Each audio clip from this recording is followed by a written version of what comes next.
Oleh karena itu, dalam suasana seperti ini, maka tetap Islam memelihara integritas Muslim agar jangan melepaskan ketahanan dirinya, yang disebut al-wiqayah. Cuma itu mah wiqayatul jismi, ketahanan fisik.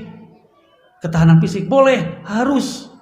Tapi ketahanan fisik itu mah sebetulnya hanya alat. Islam mengajarkan yang lebih jauh, wiqayatun nafsi, otomatis wiqayatul jismi bakal terbawa. Maka dalam pandangan Islam, Bapak Ibu, ya, hidup itu bukan tujuan. Hidup itu alat untuk mencapai tujuan. Jadi kalau ada orang sekarang bertahan ingin hidup, ingin dengan hidup itu dia bisa punya ketahanan yang lebih penting adalah ketahanan nanti wiqayatun nafsi, supaya di akhirat kita tidak terancam oleh siksaan Allah. Tapi kalau kita hanya berprinsip wiqayatul jismi, menjaga fisik, ujung-ujungnya tetap akan sakit, ujung-ujungnya tetap akan meninggal.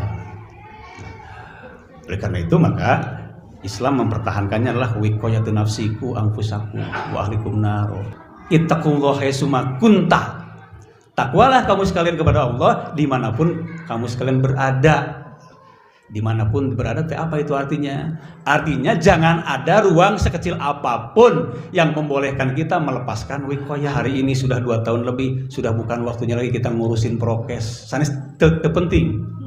Tapi ayo tingkatkan pengertian kita dalam hal yang lain. Pola pikirnya yang jadi akhirnya kita bisa, nanti kita bahas Pak. Pandeminya itu apa sih sekarang? Bukan pandemi COVID sebetulnya yang bahaya itu. Pandemi taklid massal. Jadi setiap orang sekarang seperti robot, Pak. Dalam beribadah kita kena pandemi, Pak. Islam itu mengatur bagaimana tata kelola ibadah dengan baik, dengan tertib.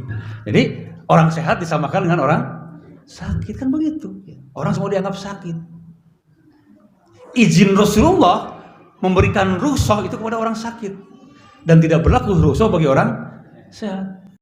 Nah, inilah musibah-musibah yang kita kategorikan musibah karena kita terhambat dalam persoalan-persoalan ubudiyah, terhambat dalam persoalan-persoalan yang menyangkut kepentingan umat Islam secara umum.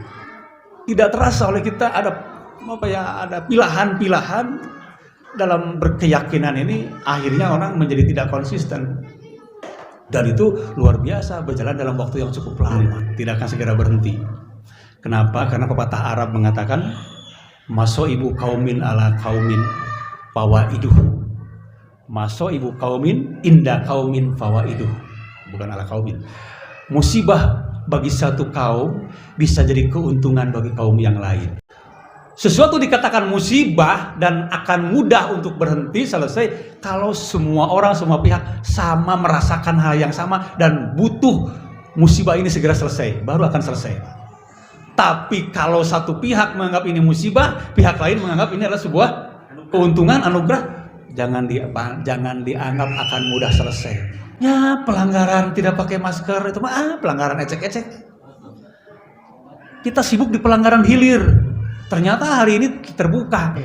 Jadi tidak ada berita yang istimewa hari ini, tidak ada berita. Kenapa? Karena yang memberitakan sesuatu yang objek berita sudah lebih tahu. Itulah yang tidak disadari oleh para pemimpin kita, tidak disadari. So, yang namanya jurnalis tidak benar semua, apalagi yang niat salah. Karena saya pelakunya. Yang lain orang baca tidak akan tahu benar salah. Tapi sekarang karena kejadiannya sudah massal di mana-mana, berita tuh betul COVID itu ada. Tapi sangat betul juga kalau COVID itu direkayasa gitu. Dalam pelajaran hadis anak-anak santri di Sanawiyah, Ustaz apa? Rasulullah mengatakan bagaimana? Hakul muslim alal muslim. Wah, arapal bu. Pelajaran dini, pelajaran SD, SMP, MTS, Sanawiyah. Hakul muslim alal muslim situn. Hak sesama muslim dengan muslim lainnya ada 6. Coba yuk perhatikan Bapak Ibu, yang 6 itu apa saja? Tidak ada yang 6 itu satupun terkait dengan hubungan-hubungan yang bersifat ta'abudi kepada Allah, langsung tidak ada.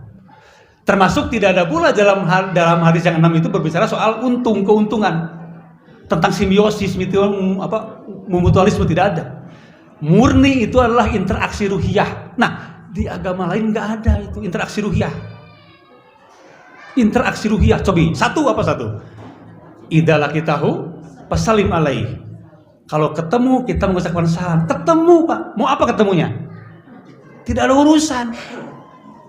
Sementara orang-orang yang tidak beragama, orang ateis nggak begitu. Gitu. Tidak ada pertemuan itu tidak perlu. Makanya tidak perlu ada pertemuan. Bisa pakai telepon saja, bisa pakai Zoom, pakai apapun. Wah, zaman canggih. Idalah kita pasalim alaih. Apa artinya bertemu? Ya bertemu. Bertemu itu apa artinya, Pak? TM tatap muka. Rindu semua orang sekarang tatap mukanya. Makanya Ibnu Hajar Al-Asqalani dalam Bulughul Maram menempatkan hadis itu dalam kumpulan babul adab. Apa itu adab? Apa adab itu? Tauhidul Ahkam mengatakan bahwa adab itu sebetulnya adalah amalan-amalan yang tatbi'us syariah. Perilaku-perilaku yang dituntun oleh hukum syariat, itu adab namanya. Jadi Islam mengajarkan peradaban. Nah, peradaban itu bahasa Arab kan deh.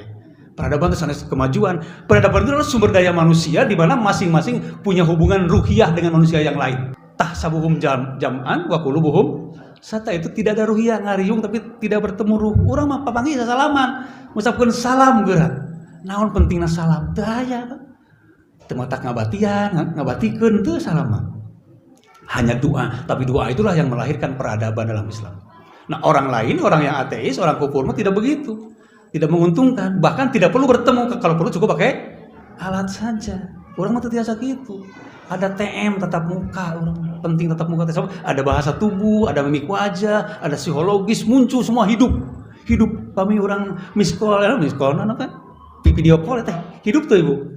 Sahanu hidup. Gambar satana pi jalminyaan. Gambar itu, gambar bukan orang, tidak mewakili seutuhnya, tidak.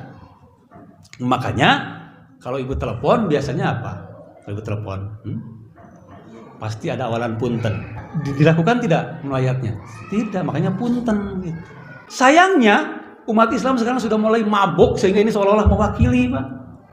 Boleh itu doa, betul doa, tapi jangan menganggap itu sudah melaksanakan hakul muslim adalah muslim. Belum, itu menghilangkan peradaban Islam sebetulnya itu. Dan tidak ada salam kalau tidak ada bertemu, tidak ada.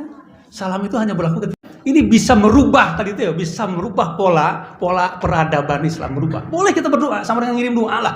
Ya. Bahkan berdoa itu bisa saja tidak ditulis, dia akan bergeser, Pak, bergeser niat. Berarti kita niat kita mengucapkan la ilaha illallah untuk apa? Supaya dibaca oleh orang. Nah, itu kan jadi bergeser lagi. Kita nggak nyadar itu pandemi sebetulnya itu. Pandemi yang melebihi daripada virus corona. Itu gara-gara virus corona tadi. Inna ilaha mangga tenang, tapi yang kita khawatirkan kalau kita sudah merasa terwakili dengan alat itu, padahal haknya bukan di situ. Hakul muslim ala muslim situ. Idalah kita upasalim alaih wa idadaka wajib datangi, kalau mau datangi. Dan tidak mungkin orang datang menghadiri undangan kalau tidak bertemu. Lagi-lagi payungnya idalah kita upasalim alaih, bakal ada salam di sana. Kenapa? Karena ada pertemuan. Waktu undangan ada pertemuan sama. Dua, yang ketiga, wahidas tansohaka fansohu, bila minta nasihat, nasihatilah. Coba apa? Minta nasihat kok masuk ke hakul muslim, urusannya apa? Sama ruhiyahnya muncul minta nasihat. Dan hebatnya dalam hadis itu didahului oleh orang yang minta, bukan yang beri. Jadi nasihat itu akan lebih bermanfaat kalau betul-betul diminta gitu ya, diminta. Jadi ini mah hanya ingin mengatakan interaksi yang beradab bisa melahirkan peradaban itu jika seperti itu. Tidak atosa fahamidullah pasal itu, karena kita tidak tahu ada apa hikmah di balik bersin itu. Padahal mungkin di dalam dunia medis bisa saja dianggap bersin itu bagian daripada refleksi saraf-saraf di kepala, sehingga kita merasa refresh, direset, diistirahat gitu. Makanya kita alhamdulillah kan seperti itu, didoakan. Sekarang ayo sekarang mah yang namanya bersin itu jadi terdakwa. Ya kan? Bersin sekarang jadi terdakwa. Wow. Sadar nggak kita? Nggak sadar, Pak. Digiringnya rapi gitu kan, geser. Kita yang sudah bertahun-tahun, tadi saya mengatakan sudah berpuluh-puluh tahun berbagai keadaan merasakan itu, tapi anak-anak kita yang 2 tahun ini belajar, begitu masuk suasana seperti ini, bisa saja mereka mengalami dunia baru. Oh, seperti inilah kehidupan yang normal itu. Menaik bersin, polototan. Tapi keuntungannya apa? Ya ruhiyah. Karena kegembiraan hati ini. Sekarang orang sakit luar biasa, jadi terpenjara. Yang seharusnya orang sakit itu mendapatkan belayan lebih, kasih sayang lebih, kemudian perlakuan lebih, segala lebih daripada orang biasa. siapapun dia, baik itu anak kecil maupun aki-aki, menuntut apa? Menuntut diogoh, kan begitu. Dan itu memang normalnya peradaban fitrah manusia. Nah, kita menghadapi musibah, kita menganggap musibah itu Pak. Jadi musibah karena itu, bukan karena sakitnya. Aduh, ada musibah luar biasa nih bagi Islam. Nah, itu prinsipnya. Karena bagi yang lain nggak ada urusan, Pak.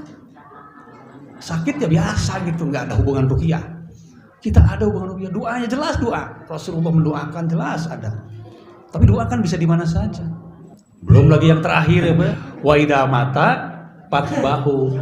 Lamun maut tuh, ketika saudara kita orang muslim itu meninggal, fatbahu, bukan lagi datangi, fatbahu kan sampai selesai, tuntaskan segala apa yang wajib kita layani bagi dia. Tuntaskan, bayangkan coba. Tuntaskan. Wah, hari ini sudah hilang semua, apalagi orang mati, orang meninggal apalagi. Bahkan kemarin-kemarin saya mengatakan tidak ada yang istimewa dari sebuah kematian kemarin. Dulu kalau ada orang meninggal itu, wah, orang banyak mendoakan, melubung segala macam, menyolatkan, takziahnya. Kemudian sekarang sepi, sepi. Dan itulah musibahnya untuk kita. Takut nanti anak cucu kita menganggap inilah yang seharusnya. Jadi cara kita mengembalikan luar biasa, butuh berpuluh-puluh tahun. Kalau dulu pemulihan inilah yang mangga tanggung jawab semua, pemulihan harus terus secara berangsur-angsur, tidak mudah. Karena kita bukan hanya menyembuhkan dari sisi penyakit fisik, tapi menyembuhkan yang tadi Pak, pandemi disembuhkan. Ada trauma, ada segala macam disembuhkan. Di tengah-tengah tetap masih ada tarik menarik tadi, masoibu kaumin inda kaumin fawaidu.